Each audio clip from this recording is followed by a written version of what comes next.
Manchester United versus Brentford. Brentford के home पे कल आप सबने देखा किस तरीके से कल एक क्लब डिस्ट्रॉय हो गया। आई थिंक इससे बुरा कुछ हो नहीं सकता मैनचेस्टर यूनाइटेड के साथ। तो उसमें बाद में आते हैं। पहले 1998 में तब हम लोग के घर में, तब मैं बहुत छोटा था, 8 साल की उम्र था तब, तो मैंने फुटबॉल देखना, पहला मेरा फुटबॉल का एक्सपीरियंस था ब्राजील वर्सेस फ्रांस, और वो भी वर्ल्ड कप फाइनल था। उतना कुछ समझ नहीं आता था तब, 8 साल की उम्र में क्या समझ लेता मैं। और सिर्फ यही याद है कि पिताजी रात को जगा के बैठाए थे टीवी के सामने, और उसके बाद ब्राजील एक जीनियस से हार गया था, जिनेदिन जिदान। बट तब कोई सपोर्ट वगैरह वो सब नहीं करता था मैं। तो उसके बाद मैंने ब्राजील को सपोर्ट करना स्टार्ट किया। ऐसा लगा था कि नहीं, उस दिन ब्राजील प्लेयर्स को देख के लगा था कि नहीं, ये उनके साथ जस्टिफाई नहीं हुआ, क्योंकि ब्राजील नाम बहुत सुनता था, फ्लैग्स देखते थे चारों ओर, तो ब्राजील को सपोर्ट करना स्टार्ट किया। फिर आया 2002 जब ब्राजील चैंपियन हुआ। उसके बाद 2006, फिर 2010, 2014 पे ब्राजील को 7 गोल दिया था जर्मनी ने सेमीफाइनल पे। तो ये एक ह्यूमिलिएशन था जब मैंने वो देखा था। मैनचेस्टर यूनाइटेड सपोर्टर मैं कैसे बना? एक्चुअली मैनचेस्टर यूनाइटेड का जब तक मैंने खेला देखना चालू किया, तब हम लोग इधर में उतना वो एंटेना था, तो उसमें केबल वगैरह तो आते नहीं थे। तो अचानक से वो ब्लैक एंड व्हाइट टीवी जो खराब हो गया, उसके बाद कलर टीवी लाए थे पिताजी, और कलर टीवी लाने के बाद उन्होंने डिसाइड किया चलो ये कलर टीवी जब आ गया है तो केबल लाइन कनेक्शन लेते हैं। और तब सिर्फ एक ही चैनल आता था, खेलने का वो स्पोर्ट्स चैनल जो है, एक ही चैनल आता था, वो था ESPN। और बाद में वो जाके स्टार स्पोर्ट्स आता था, एक एक करके इंक्लूड होते रहे। तो पहले वो एक ही चैनल आता था ESPN, और वहां पे जितने भी सारे फुटबॉल मैचेस होते थे ना, उसमें सबसे ज्यादा मैच दिखाता था ये लोगो वाला टीम का, लाल जर्सी पहन के। तो तब से मैंने फॉलो करना चालू किया, और तब से मैंने मैनचेस्टर यूनाइटेड को देखना चालू किया, और देखते ही देखते प्यार हो गया मैनचेस्टर यूनाइटेड से। और मैनचेस्टर यूनाइटेड के मैचेस होते थे तो कुछ अच्छा लगता था। तभी भी उतना समझ नहीं आता था क्या है क्या, वो गोल मारते थे, चिल्लाते थे। फिर आए, उसके बाद आर्सेनल का डोमिनेशन देखा, फिर चेल्सी ने डोमिनेट किया, मैनचेस्टर यूनाइटेड थोड़ा पीछे आ गए, but the brilliance of Alex Ferguson, फिर मैनचेस्टर यूनाइटेड आगे आए, बैक टू बैक ट्रॉफीज जीतने लगे, चैंपियंस लीग, प्रीमियर लीग के हैट्रिक्स होने लगे। देन वो ड्रीम टीम आया 2007-8 को, जब वो रूनी तेवेज और रोनाल्डो का वो कॉम्बिनेशन था, पूरा टीम ही ड्रीम टीम था। उसके बाद रोनाल्डो चले गए, बट मैनचेस्टर यूनाइटेड बचा रहा।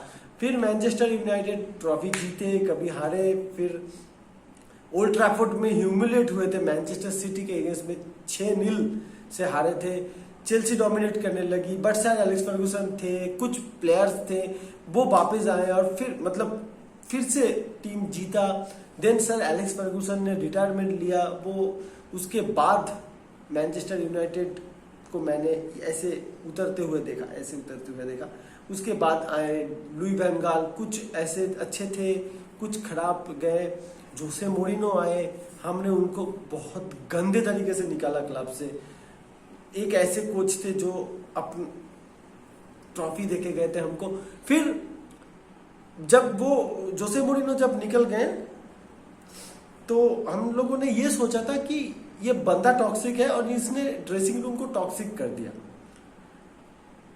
पॉल पोग्बा, लुक शॉ, ये सब एकदम जैसे लिंगार्ड एकदम दूध के धुले हुए हैं। उसके बाद आया एक बंदा, ओले गुनर सोल्सगर। अभी ये वीडियो अगर आप लोग देखोगे, मुझे मालूम है कल से वैसे भी बहुत सारे ट्रोल्स अभी संभालना पड़ रहा है। हर एक ग्रुप में मुझे ही टैग करके, जितने सारे ग्रुप्स में मैं हूँ वहां पे मुझे टैग करके मैसेजेस भी आ रहे हैं कि क्या हो रहा है, ये क्या हो रहा है, प्रीतम दा ये क्या हो रहा है, ऐसे मैसेजेस आ रहे हैं। सो अभी ये टाइम, तो अभी ये सब तो सहना पड़ेगा। लेकिन जो मैं बोल रहा था कि उसके बाद एक बंदा आया, ओले गुनर सोल्सगर। ये मैनचेस्टर यूनाइटेड का ग्रेटनेस है कि जब भी मैनचेस्टर यूनाइटेड खराब खेलती है तो अगल बगल के जितने भी सारे क्लब्स हैं उनके सपोर्टर्स के लिए बहुत अच्छा दिन जाता है। ये मैनचेस्टर यूनाइटेड का ग्रेटनेस है, मैनचेस्टर इतना बड़ा एक क्लब है। बट ओले गुनर सोल्सकर जब आया उसके बाद क्लब में एक पॉजिटिव वाइब आया। ओले गुनर सोल्सकर ने का जो मैनचेस्टर यूनाइटेड था, ओले गुनर सोल्सकर का जो मैनचेस्टर यूनाइटेड था, वो मैनचेस्टर यूनाइटेड में अचानक से कुछ स्पार्क जैसा हुआ था और वो टीम रिजल्ट ला रही थी। परफॉर्मेंसेस बहुत अच्छे नहीं थे, घटिया परफॉर्मेंसेस भी नहीं थे, कुछ कुछ मैचेस छोड़ के।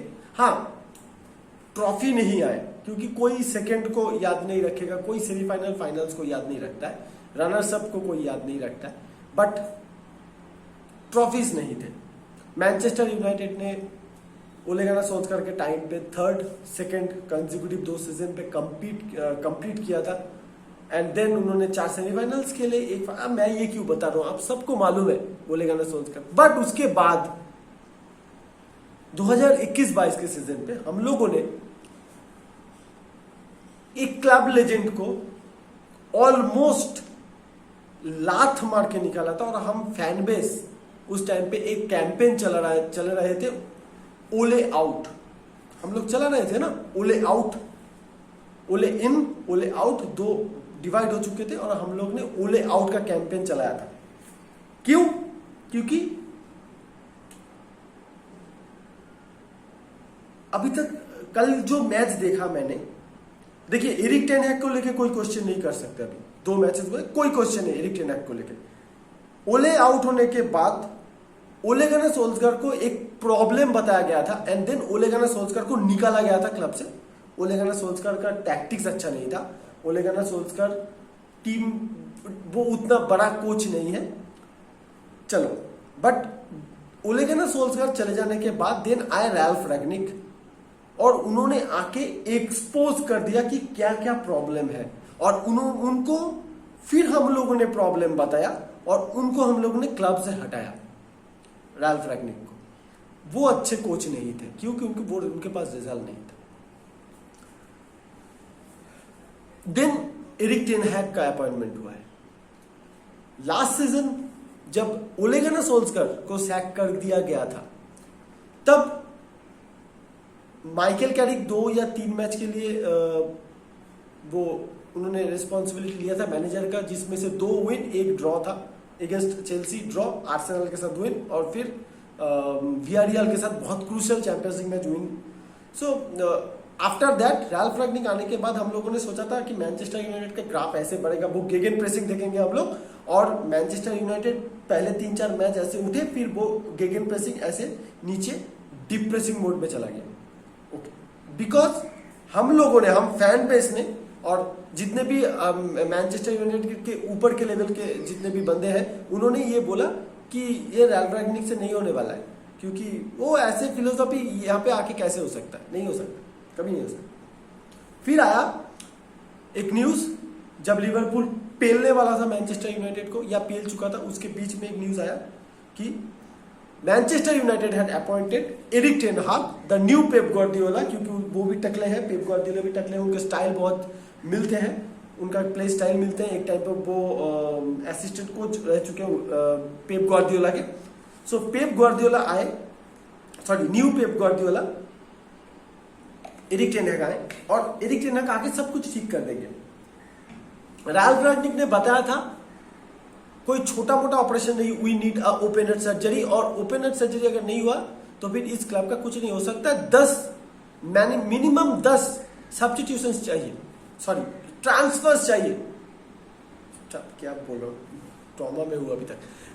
10 ट्रांसफर्स चाहिए मैनचेस्टर यूनाइटेड को, जो कि नहीं होगा रियलिस्टिकली, मैनचेस्टर यूनाइटेड पे नहीं होगा। बार्सिलोना के पास पैसा रहे ना रहे, वो लोग कुछ भी करके अपने क्लब को बचाने के लिए पैसा कहीं से भी जुगाड़ करके वो लोग प्लेयर खरीद सकते हैं, लेकिन मैनचेस्टर यूनाइटेड कभी नहीं खरीद सकता क्योंकि उनके पास ग्लेजर्स है। ओके, बट ग्लेजर्स को भी क्या पूरा बोला जाए, वो लोगों ने भी तो पैसा खर्चा किया है ना, बहुत सारा पैसा खर्चा किया। ओके, देन उसके बाद हम लोगों ने बुलाया 3 ट्रांसफर्स किए। एक है Eriksen, quality, then Malacia, he is going to be a good player, मुझे देख के जो लगा, और कौन था, लिजांड्रो मार्टिनेज। अभी लिजांड्रो मार्टिनेज पूरा बलि का बकरा बन चुका है कल, और एरिक्सन भी बन चुका है, क्योंकि और मलेशिया को कोई कुछ नहीं कह सकता, क्योंकि वही एक पॉजिटिव जो किरण था कल। सो अभी बलि का बकरा बन चुका है लिसांड्रो मार्टिनेज और एरिक्सन। अभी लिसांड्रो मार्टिनेज क्यों बन चुका है? क्योंकि वो तो इंग्लिश मीडिया के लिए अच्छे नहीं होंगे, क्योंकि वो इंग्लिश है नहीं, इंग्लैंड के लिए है नहीं। अभी हैरी मैगुआयर को लेके कितना दिन यार बोर हो चुके हैं, पक चुके हैं, अब तो दूसरे किसी प्लेयर को लेके बोलो। अब डेविड डी गया, तो कल डेविड डी के परफॉर्मेंस को लेके कुछ नहीं बोला जा सकता। एटलीस्ट उन्होंने वो कैरेक्टर दिखाया, वो सामने आकर उन्होंने बात किया। तो ये वीडियो एक्चुअली मैं ये आप लोगों से बोलना चाहता हूँ, ओपनली मैं क्षमा मांगता हूं to Ole Gunnar Solskjaer. The way club fans have behaved with you, the way club have behaved with you, the way this players have behaved with you.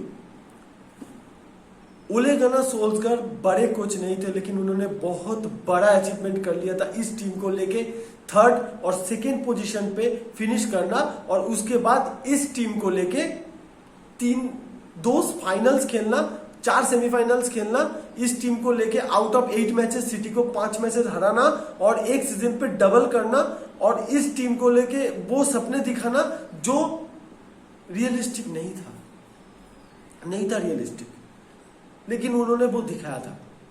क्यों? क्योंकि वो चाहते थे मैनचेस्टर यूनाइटेड फिर वापस आए, लेकिन हम नहीं चाहते थे, ये प्लेयर्स नहीं चाहते हैं। और जब एरिक टेन हैग का अपॉइंटमेंट हुआ था, तो मैंने मेरे वीडियो में एक चीज बोला था कि don't trust this players, don't trust this players, और कल रिजल्ट आ गया ना, एरिक टेन हैग ने ट्रस्ट किया। कल का प्रेस कॉन्फ्रेंस देखा आप लोगों ने? एरिक टेन हैग ने कल प्रेस कॉन्फ्रेंस में यही कहा कि I had a plan and they put it on the bin, in the bin. 2 match हुआ है, 2 मैचेस। जोसे मोरिनो को हम लोगों ने इगोइस्टिक बताया था, जोसे मोरिनो ने यही बात कहा था कि I had a plan and they betrayed us, this player betrayed the team. Paul Pogba जैसे लिंगार्ड को उन्होंने कहा था, पॉल पोग्बा को वायरस कहा था। एरिक टेन हैग का प्रॉब्लम नहीं बताऊंगा, उनका ये अभी क्या वो समझ नहीं पाए थे, शायद प्री सीजन देख के वो पिघल गए थे। लूक शॉ, ओले गुनार सोल्सगार ने लूक शॉ को रॉबर्टो कार्लोस बना दिया था दोस्तों। ओले गुनार सोल्सगार ने लूक शॉ को ऐसे खिलाया था कि रॉबर्टो कार्लोस बोला गया था ना उनको। Harry Maguire was looking like the best defender in England. Fred और मैकटोमिने मिडफील्ड पे काउंटर अटैकिंग फुटबॉल पे थ्राइव कर रहे थे। क्यों? एक पॉजिटिव वाइब था, मेंटालिटी था, यूनाइटेड को टॉप में लेके जाना है, और उस मेंटालिटी के कारण बहुत कुछ चेंज हो गया था। फिर हम लोगों ने ओले गुनार सोल्सगार को एक कस के लात मार के निकाला। चलिए ठीक है, क्योंकि वो नहीं चाहिए था, अभी अच्छा हुआ वो। अब एरिक टेन हैग को कितने दिन बाद आप लोग सैक करोगे? यूनाइटेड बोर्ड्स कितने दिन बाद सैक करोगे? लिवरपूल से हारेंगे ना वो लोग। आप मेरे जितने भी दोस्त हैं वो जानते हैं, एज ए पर्सन मैं बहुत पॉजिटिव बंदा हूं, मैं नेगेटिव बात उतना नहीं करता हूं, लेकिन अभी क्या पॉजिटिव बात करूं? इस टीम के लिए आप क्या पॉजिटिव बात कर सकते हो? आपको याद है जब चेल्सी 2000 साल में भूल गया, लेकिन चेल्सी 10 में खत्म किया था जिस साल लेस्टर सिटी चैंपियन हुआ। अगले सीजन कौनते आए, पहला 3 मैचेस में शायद 1 मैच आर्सेनल के साथ था जब वो लोग 4 गोल या 5 गोल खाए थे। उसके बाद इंटरनेशनल ब्रेक हुआ, कमबैक किए, टीम में सिस्टम्स अलग किए, प्लेयर्स जो उनके पसंदीदा नहीं थे बैठाए, जो प्लेयर उनको लगा सिस्टम में फिट होंगे उनको उतारे, फॉर्मेशन और सिस्टम चेंज किए, लीग चैंपियन करवा दिए थे चेल्सी। क्या मैनचेस्टर यूनाइटेड में वो गुदा है? क्या मैनचेस्टर यूनाइटेड का वो कैरेक्टर्स है क्या यूनाइटेड प्लेयर के पास? मुझे नहीं देख के लग रहा है यार। कल अभी सब कोई बोलेगा, ओ अच्छा, अभी थोड़े फैन बेस और जितने भी यूनाइटेड के हेटर्स हैं थोड़ा बताइएगा, कल क्रिस्टियानो रोनाल्डो प्रॉब्लम था? रोनाल्डो प्रॉब्लम था कल? एटलीस्ट कुछ बताए कल क्या था? क्रिस्टियानो रोनाल्डो प्रॉब्लम नहीं था कल। कल डिगिया ने जो गोल कंसीड किया वो डिफेंस लाइन ने जो काम किया, मिडफील्ड पे जो पासेस नहीं बन रहे, तो उसका क्या प्रॉब्लम क्रिस्टियानो रोनाल्डो था? आप लोगों को क्या लगता है, बताइएगा जरूर। ये टीम इमीडिएटली, अगर आपके पास 6 सब ट्रांसफर्स और नहीं हुए, एटलीस्ट 4, 2 मिडफील्डर, 2 अटैकिंग प्लेयर्स, नहीं बचा सकते इस क्लब को। और ये क्लब नहीं बचेगा अगर ग्लेजर्स रहे, नहीं बचेगा। मैं ग्लेजर्स के बारे में इस वीडियो में कुछ बोलना ही नहीं चाहता हूं। ग्लेजर्स मैदान पे लेके उतर के नहीं खेलते हैं। आप लोग पर वीक में सैलरी ड्रॉ कर रहे हो, पर वीक इतने बड़े बड़े वेजेस आप लोग आपके अकाउंट में डाल रहे हो। I think now is the time for Erik ten Hag to take some strong decision, some bold decisions. This is the time. अगर आपको लगता है Rashford is not in the form, आप ग्रेनाचो को खिलाओ, आप वैन डी विक को खिलाओ, ब्रूनो को बैठाओ। आप अभी टाइम है। वैन डी विक को चांसेस के बाद चांस दिया जाए जितना ब्रूनो को दिया जा रहा है। एरिक्सन को खिलाओ, आप अटैकिंग मिडफील्ड पे, होल्डिंग मिडफील्ड पे, आप कुछ भी करो, बट ब्रूनो को बैठाओ, आप फ्रेड को बैठाओ, गार्नर को खिलाओ, आप मलासिया को पहले से खिलाओ, मैगुअर, चलो मैगुअर वरान को खिलाओ आप पहले से। अगर मिडफील्ड पे लिजांद्रो मार्टिनेज लाओ, राइट बैक पे अगर डिलोट कोई परफॉर्मेंस नहीं कर पा रहा है तो आप राइट मिडफील्डर पे किसी और को खिलाओ। लेकिन अब टाइम आ चुका है स्ट्रॉन्ग डिसीजन लेने का। Bruno Fernandes with this kind of performance can not guarantee a first 11 performance. Every week कैसे वो सिलेक्ट हो सकता है? With this kind of performance आप कैसे फ्रेड और मैक्टोमिनी को एक के बाद आप खिलाए जा सकते हो?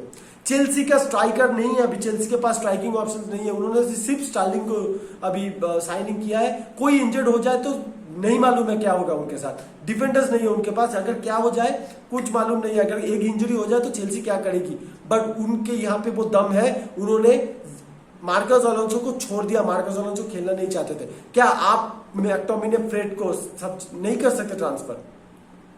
टीमो वार्नर को उन्होंने छोड़ दिया क्योंकि वो क्लिक नहीं कर रहे थे, उनके पास अभी ऑप्शन नहीं है फॉरवर्ड लाइन पे। उन्होंने फिर भी टीमो वार्नर को जाने दिया क्योंकि वो हिट शूट नहीं कर रहे। लेकिन क्या आप नहीं जाने दे सकते लुक शॉ को? लेकिन आपने जाने दिया एलेक्स टेलेस को। लुक शॉ को आप रखे हो, बर्डन बन चुका है वो, लेकिन प्लेयर्स निकल नहीं रहे। यूनाइटेड से कोई प्लेयर खरीदेगा नहीं अभी। ये attitude with this kind of character, with this kind of personality आपकी टीम पे कौन लेगा? कोई प्लेयर को क्यों लेगा? आई डोंट नो ये वीडियो कैसे खत्म करूं। ऑफ द टॉपिक हो जा रहा है बार बार। कुछ पॉइंट्स नहीं लिखे हुए हैं मैंने कि उसको फॉलो करके बताऊं। बताने का कुछ है भी नहीं है। कल मैंने देखा मैनचेस्टर यूनाइटेड, इसके पहले भी तो हारा है मैनचेस्टर यूनाइटेड। ओले के टाइम पे नहीं हारा है, 6 गोल खाए थे। मैं लास्ट सीजन का बात नहीं बोल रहा हूँ, लास्ट सीजन को छोड़ के 6 गोल खाया था टॉटेनहम के साथ। कम बैक किया ना, उसके बाद सिटी को हराया, टॉटेनहम को हराया, टॉटेनहम के पास गोल किया, चेल्सी को हराया, सिटी को हराया था। जितने बार ओले सैक हो सकते थे उतने बार टीम ने बाउंस बैक किया। वो कैसे कर लेता था? अभी चलो जो हो गया सो हो गया, बट इस टीम का क्या होगा? 30 ईयर्स में पहले टाइम मैनचेस्टर यूनाइटेड बॉटम पे है, 20 दिखाई नहीं दे रहा अभी कहाँ पे है। ऐसे ऐसे करके देखना पड़ेगा कहाँ पे है मैनचेस्टर।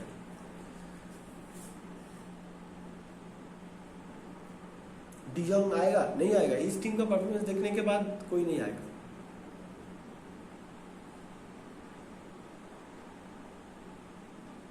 आई डोंट नो क्या हो सकता है, क्या होगा इस टीम के साथ इस सीजन।